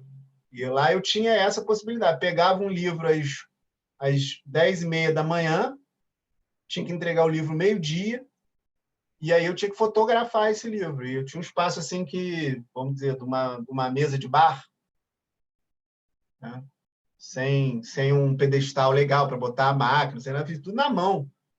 Então, assim, pelo menos essa parte da documentação está salva, já passei para a memória, sabe? reproduzir para outros amigos, para outras pessoas. Está disponível aí para quem quiser pesquisar. Então, esse também foi um trabalho, né, que veio junto com a pesquisa. Foi o de fotografar muita documentação, né, e depois meio que salvar isso, né, porque se amanhã ou depois alguém botar fogo nos livros, eu tenho eles aqui, digitalizados, né? Pelo menos o século XIX está salvo. Então é isso, pessoal. Se tiverem mais alguma questão... A Rita, você podia falar para o pessoal, quem tiver, né, vontade, interesse, desejo de se enfronhar nesse trabalho que é exaustivo, mas quando a gente começa, né, a gente não consegue parar, né, de pesquisa. Aqui em Friburgo, por exemplo, tem o Centro também de Documentação lá de Cantagalo. Como é que estão essas possibilidades aí de Eu acho que as possibilidades de pesquisa em Friburgo e na região, principalmente com a vinda do CEDERJ, né, História, Cantagalo, com a documentação também de lá, isso possibilitou um plus, né, desse diálogo, né, entre as fontes, de olhar o que está vindo de lá e o que tem lá, e como é que essas fontes dialogam, como é que essas localidades dialogavam no século XIX. Agora, as possibilidades de pesquisa aqui... Bom, gente, eu não posso falar para vocês, a gente pesquisa, porque depois vocês vão estar viciados nesse negócio e eu vou ficar me sentindo culpado, entendeu?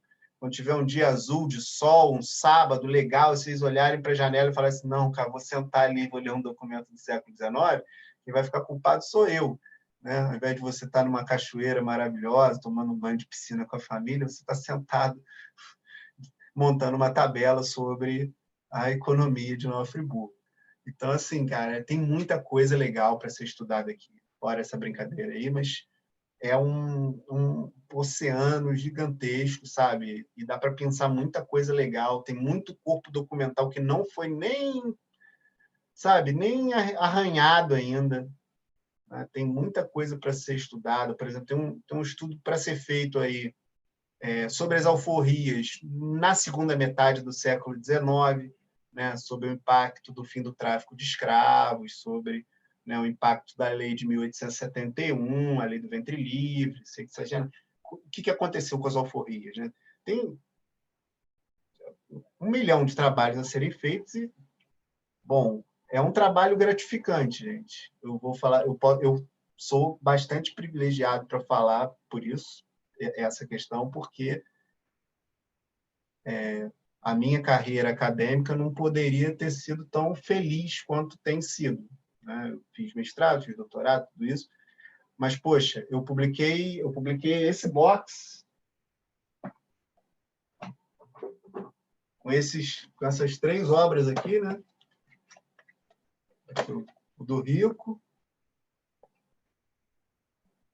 Visões do Paraíso Capitalista, o meu, Escravidão Velada, e o do João Raimundo, né, Nova Friburgo, Construção do Mito da Suíça Brasileira. Bom, então, só disso aí, né, gente? Imagina, eu escrevi um box com meus 2 professores da graduação. Pô, felicidade melhor não podia existir. Aí depois eu fui escrevi um artigo num livro que o João organizou com o Jorge Miguel e depois com o Rico. Pô, maior felicidade ainda. E agora veio o livro da Câmara. De novo, aí, sendo dirigido pelo Rico e escrevendo com um professor e amigos nesse trabalho sobre a Câmara. Então, quer dizer, para mim foi muito, muito significativo, muito relevante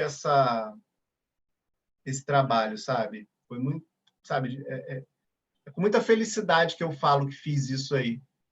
Que é nada, né? Que é, assim, uma gota no oceano, sabe? São muitas, o Rico sabe disso, né? São muitas e muitas e muitas vezes falando as pedras, falando e as pessoas não ouvindo, falando e as pessoas rindo às vezes. Eu me lembro de chegar numa vez no Pró-Memória e falar que ia pesquisar a escravidão e as pessoas meio que, sabe? Ah, tá bom, você vai encontrar aí uns 2 escravos, sabe? Você fala assim, então tá bom, deixa comigo, né? Já tô chegando, calma. Então, sabe, aí você vê o resultado, é uma felicidade muito grande para mim, cara. E se a pessoa quiser mergulhar na história de Friburgo, né, respeitando as regras do jogo acadêmico, de citação, né, respeitando as regras éticas desse jogo, eu acho que vale a pena investir. Tá? Eu sou suspeito para falar, mas eu acho que vale bem a pena investir nessas descobertas aí. E Friburgo precisa, né? Friburgo precisa e precisa muito. É isso, gente. Rodrigo, Você está de qual parabéns, meu Rodrigo. Você está de parabéns aí com o seu trabalho, com tudo que você conseguiu e conquistou. E realmente é uma semente para o futuro, né? Os próximos cidadãos aí, as pessoas que se enfronharem no âmbito da história, né, local e até do país, você jogou uma semente que tem tudo a frutificar. Seu trabalho é bem aproveitado, totalmente aproveitado, entendeu? Que ótimo, que ótimo. E você Muito feliz. jogou tudo de bom à frente para os seres que vierem, estão aí, os novos, né? Para fazer esse trabalho aí, e cada vez mais a gente conseguir conhecer mais a nossa história, né? Todos nós, né? Parabéns para você. Muito obrigado, Cleison.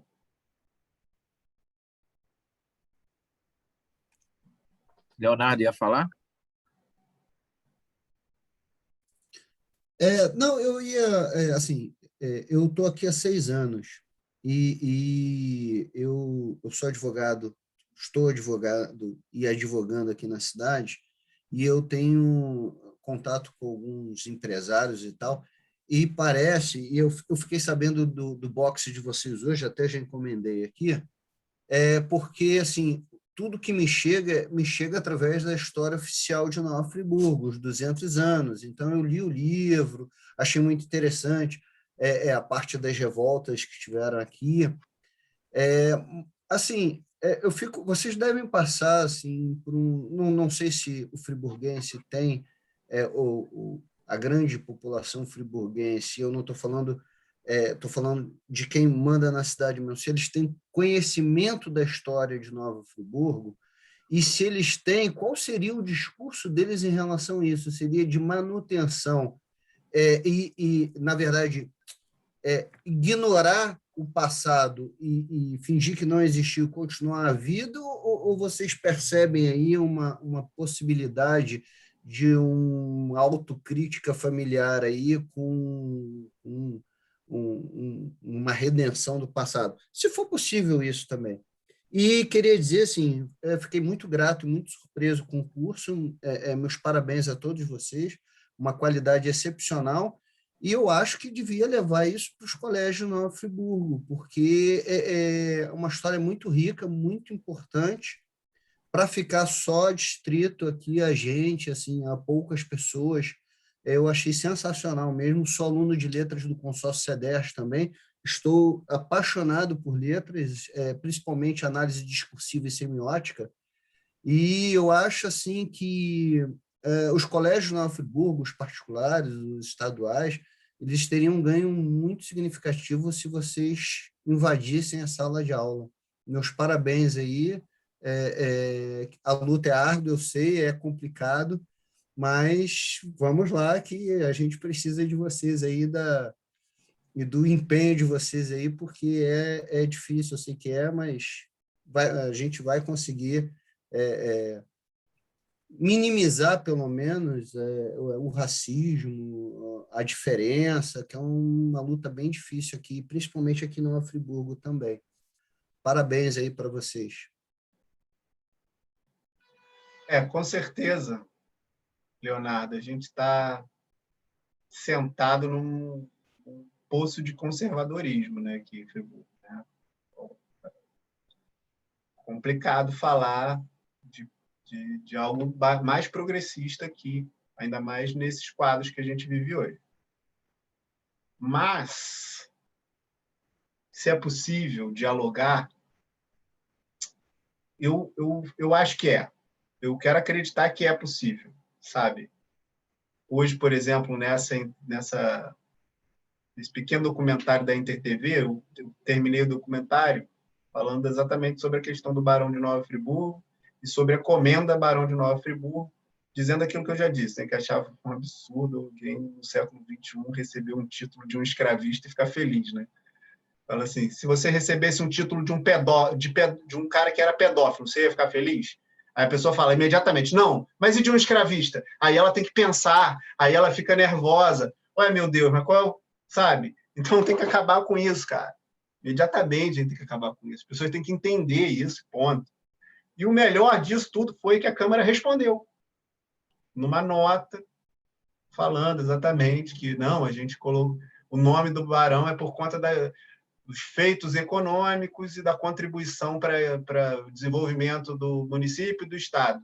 Então, a economia era toda baseada em escravidão e o desenvolvimento foi todo alicerçado nos braços desses escravos. Pronto, está respondido. Se a pessoa quiser escutar, é isso a resposta. Mas eu já fui convidado a discutir esse tema, inclusive, por pessoas que vieram da Câmara.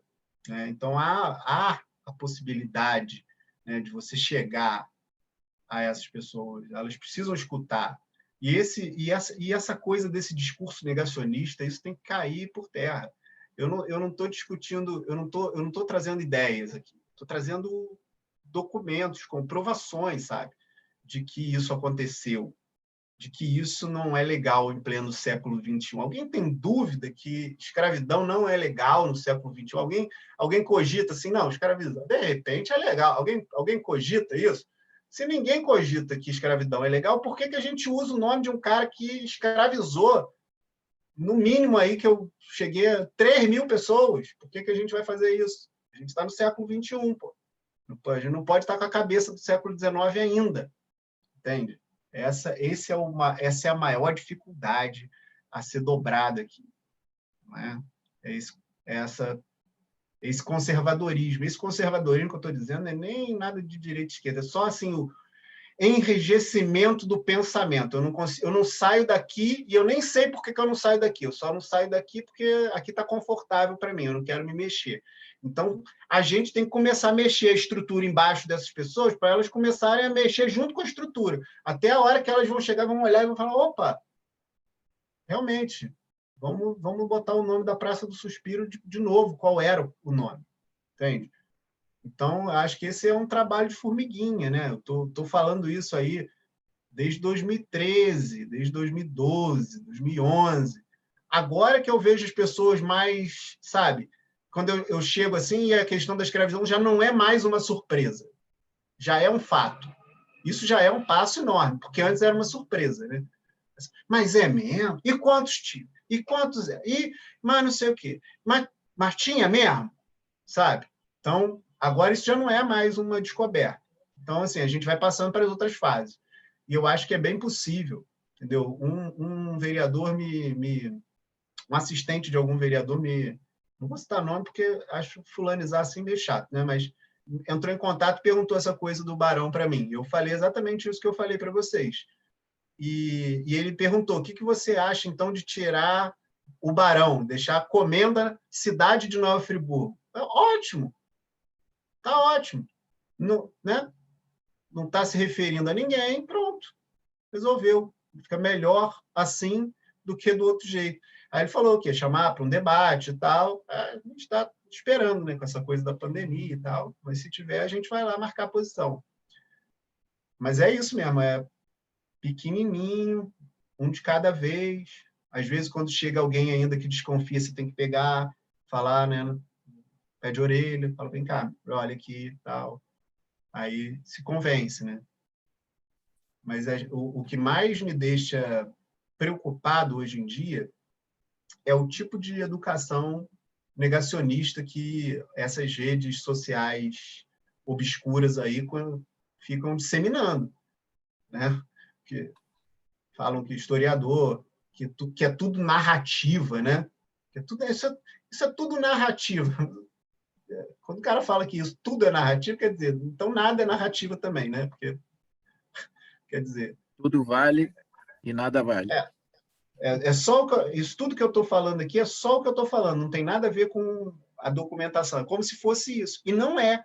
Ciência é feita com tijolo, e o tijolo da ciência histórica é o documento. Se não tiver, não tem como dizer. Eu não fui para esse trabalho do mestrado que eu contei para vocês com a ideia já definida de que Friburgo era uma sociedade escravista. Inclusive, essa frase, Friburgo é uma sociedade escravista, isso veio, sei lá, nas últimas frases que eu fui escrever na conclusão da tese. Entendeu? Eu falei, ih, olha aqui, fica legal. Ih, ó, tem tudo a ver com o que eu estou falando, cara. Pô, essa é uma conclusão que, sabe, vai falar mais claramente para as pessoas e tal. Então, não foi previamente, foi bem depois de ter analisado os documentos, ter escrito a dissertação, é que essa ideia da sociedade escravista veio, principalmente por um debate com um historiador americano que falava sociedades escravistas ou sociedades com escravos, né? Essa era uma sociedade escravista porque a matriz do trabalho era a escravidão, como eu falei desde o início. É isso, gente, senão eu fico me repetindo. Olha só, procurando responder também o Leonardo, quando a gente planejou esse curso, e aí o próprio curso já é a demonstração de que tem mais espaço hoje para a gente falar dessas coisas, né? É um curso da Câmara, né? Um curso da Escola do Legislativo de Friburgo. Havia a possibilidade de a gente fazer direto no YouTube, que muito provavelmente, de forma aberta e tal, já teria até um público maior, né? Só que eu acho que a gente não teria essa interação que a gente está tendo aqui, né? Eu acho que nós acertamos em fazer nesse formato do Zoom, porque tem essa possibilidade desse debate que está ocorrendo desde a primeira aula, né? Com vocês participando. Agora, todas as aulas a gente está gravando e vamos colocar sempre na página da Câmara, né? Então, vai ficar disponível para muito mais gente. E é claro que essa nossa atuação, né? Porque além de pesquisar, escrever, a gente tem que ganhar corações e mentes a respeito de tudo isso que a gente adquiriu como conhecimento, né? A gente tem que propagar isso, a gente tem que fazer essa educação como o Leonardo propôs na sua fala. A gente já faz isso há muito tempo, né? Quantas escolas que nós fomos, né, Marreto, para falar dos nossos trabalhos. Isso no tempo da faculdade a gente já fazia, até que existia, inclusive, uma matéria de história regional e de práticas, né? Que uma das tarefas final era apresentar ou fazer uma discussão diretamente numa escola pública, que é o Instituto de Educação Nova Friburgo. Então, esse trabalho a gente faz. Claro que a pandemia atrapalhou muito. Os boxes, por exemplo, né? Tem uma quantidade de boxes que o Rafael Borges, que foi um dos organizadores, que foi o organizador da ideia, né, do projeto, tá para doar para o Conselho Municipal de Educação para que a gente faça até essa distribuição para escolas, isso não foi feito ainda. E o próprio livro de memórias da Câmara tá estocado aqui para a gente fazer essa distribuição ainda às principais instituições e escolas de Friburgo. Então, a gente procura fazer isso sim, só que o senso comum ele é muito mais poderoso, né? O poder da ideologia que liga essa cidade, a questão dos suíços como se fosse, né, uma sociedade totalmente paradisíaca e sem conflito, esse discurso é muito mais forte, é muito poderoso e é difícil realmente a gente romper. Mas a gente vai em frente, né? Gente, nós chegamos aí ao final. Ricardo, só mais uma questão. Eu fiz no Rio um curso na UERJ, uma especialização chamada Sociologia Urbana. De repente, se vocês fizessem qualquer tipo, seria um caminho também, entendeu? Foi bem interessante. Legal. Beleza. Vou passar aqui. Não, o livro da Câmara, a Amanda não tem mesmo, não, porque esse livro não está sendo comercializado. Só doação, e aí, como a gente teve uma publicação restrita, a gente está oferecendo o PDF lá na página, né? O que eu achei que ela teria era o box. Mas aí, concluindo aqui, vou passar para o Marreto fazer as considerações finais para a gente encerrar a aula de hoje. Então, pessoal, as considerações finais são essas, né? A gente precisa continuar se mantendo atento aí à história de Nova Friburgo, esses novas pesquisas que vêm por aí, e, né, tentar fazer sempre uma leitura crítica dessas pesquisas para que a gente possa ter um entendimento da realidade friburguense nos dias de hoje mais apurado, né? A gente já tem uma boa historiografia produzida sobre Nova Friburgo, né? Tem bastante coisa produzida, mais do que sobre outros municípios vizinhos aí, mas ainda tem muita coisa a ser pesquisada, tem muita coisa a ser tratada, tem, sabe, diversos corpos documentais, pessoal aí que está, sabe, animado para pesquisar. Ah, mas eu não sou historiador. Cara, se você aprender as metodologias, se você aprender o fazer, você vai conseguir, sabe? Tem um monte de gente que faz boa história e não é historiador. Tá aí o nosso psiquiatra, o Henrique Bon, que prova isso. Faz história de excelente qualidade sem ser historiador, né?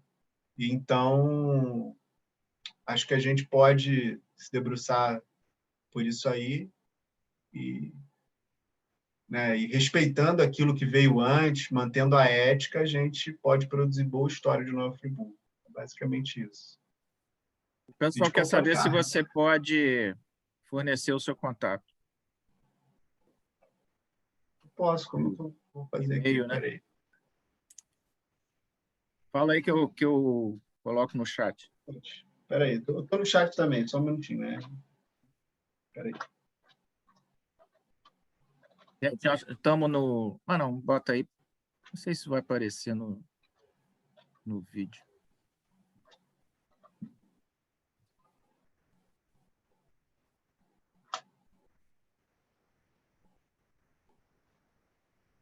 Apareceu aí para vocês, meu e-mail? Ainda não. Eu botei lá no chat. Ah, não, mandei. Desculpa.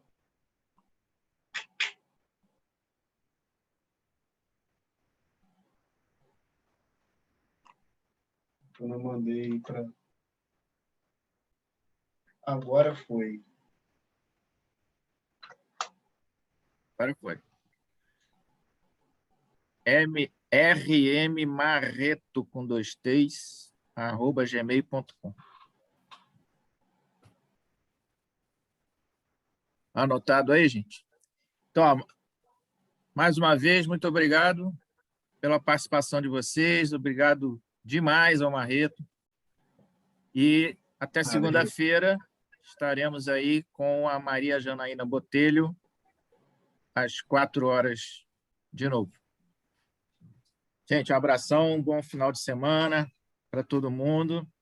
Vamos aproveitar um pouquinho desse resto de sexta-feira aí. Tá joia. Abraço para todo mundo aí, gente.